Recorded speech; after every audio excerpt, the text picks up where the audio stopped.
Hey guys, Long Haul Larry, and I'm up here in a Uper house and doing the old recovery thing. And it's a rainy day outside, so I'm working a day out in the shop. I can't really do anything in the backyard; it's just too muddy. But it's got a rainy, dreary day outside.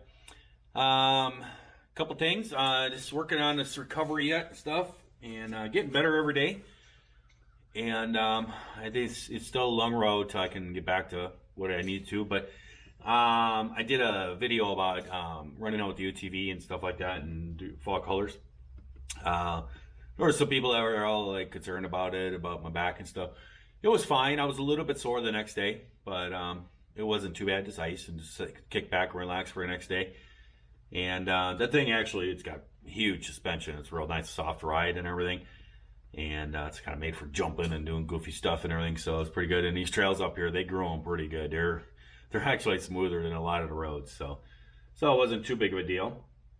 But this video here, I am doing on this weed whacker, and this weed whacker is actually like brand new. This thing hasn't even been ran. I bet you it's only got maybe 2 or 3 tanks of gas through it. Actually, this is what I got out of my divorce, a weed whacker.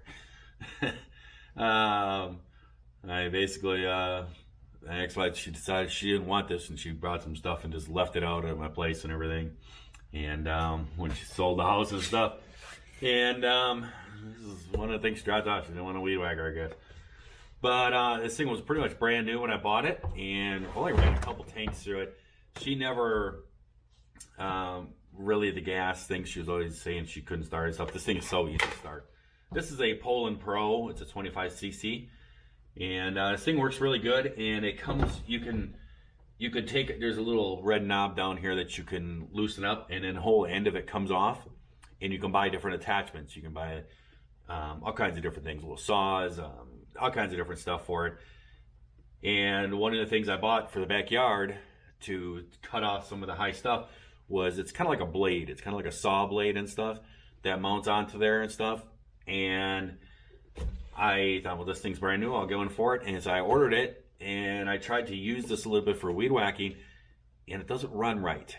It will idle when you have it. You put this little red knob on the side down to start, and you give it a couple pulls, and it's kind of like a choke, and it will choke it and get it fired up. And then once it warms up a little bit, then you pull the trigger, and then this little red knob goes back to run, and you can run the thing. It would never run. It would run on choke, but as soon as it touched the throttle, blah, it would die. I knew exactly what it was right away. I knew what it was and stuff. And I have drained the gas to double check, and I can see that it is. What it is, and I can't really flip this thing around and show you.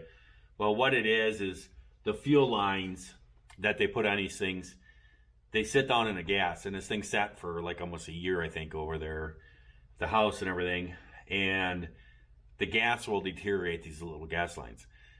I'm going to fix this. I'm going to show you guys how I fix this.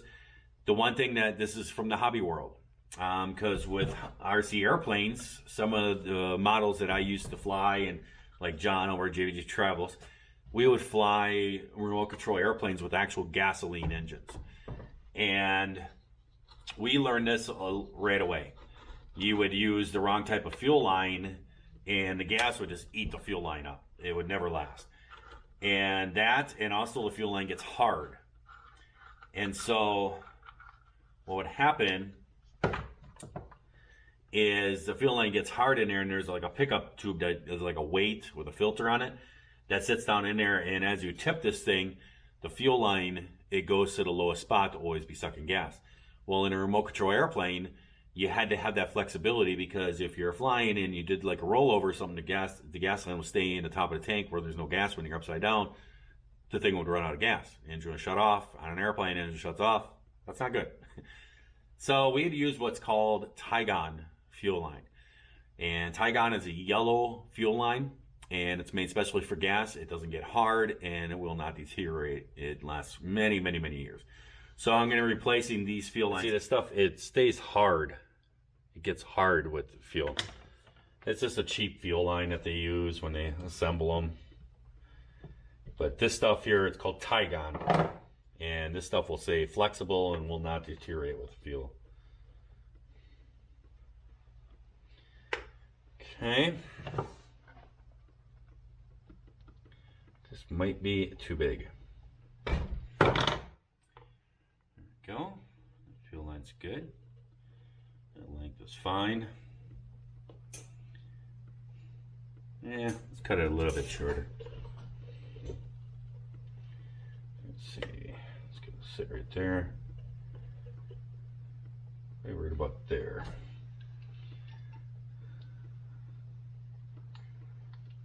So that was a foot of fuel line that I had there. And it took all of it except for about 1.25 inches or so. We'll cut out this here. About there.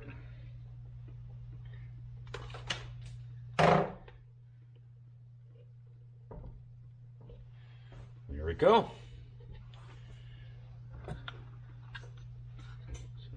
Put her carburetor back on. Just made it easier to get this cover out of the way. Alright guys, let's see if we can get her started. Get her up on there.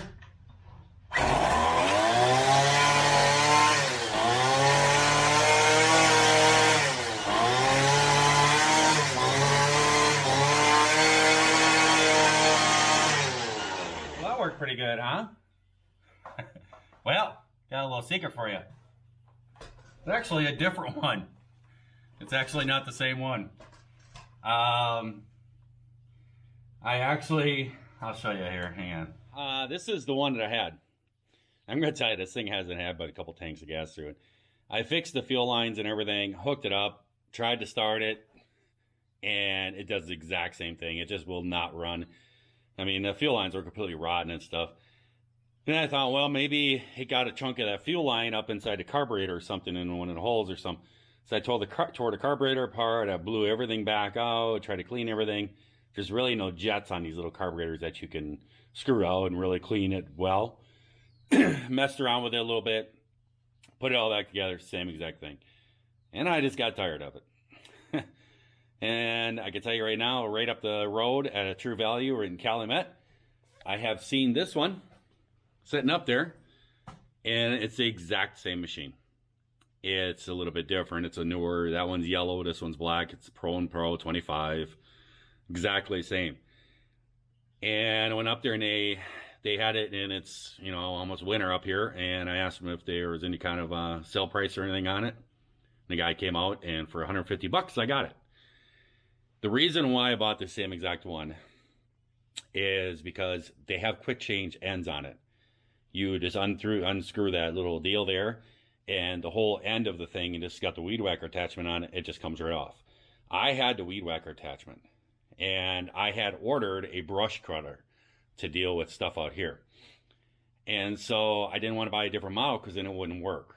And I've had another one for a long time, and I wouldn't be able to return it. So then I got the same one, and I got a really good deal. So that's the weed whacker attachment that was on that one. That one there, I'm just gonna throw it away. I ain't gonna mess around with it. It's just the carburetor, I tried cleaning it and everything else, it just will not run. I can show it to you guys, but this is the brush attachment that I got, that I had ordered for mine, and it's basically got a blade. It's got a sharp on there. You can cut through a brush and stuff, and that is needed for the backyard. But then the one that I just bought, that I got the deal on, it comes with a little mini chainsaw, so that you can cut branches and stuff up in trees and everything. And it's got this extension that you can hook onto it, so that you can get up higher and stuff. And you put. So I bought that for $150. It came with that attachment. I had this one already for cutting brush that fits the machine, and I already had the weed whacker. So now I got everything. So it was worth the money to me. I mean, I could have bought that chainsaw one, probably, I don't know, $50, $75. I probably could have talked about that attachment. But now I got a brand new machine. I can't figure this one out, but I can show you guys what it does. It just will not run. I'll show it to you guys here.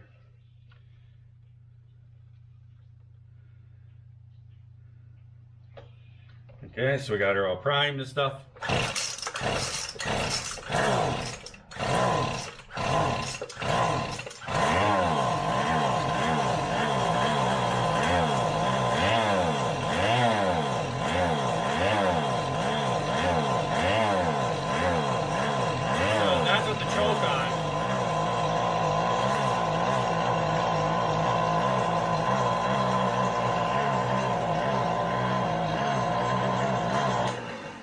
I take the choke off, I hit the throttle, it just dies. Does it every time.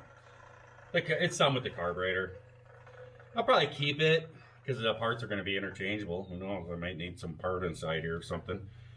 But I'll probably keep it. Just throw it back in a shed or something.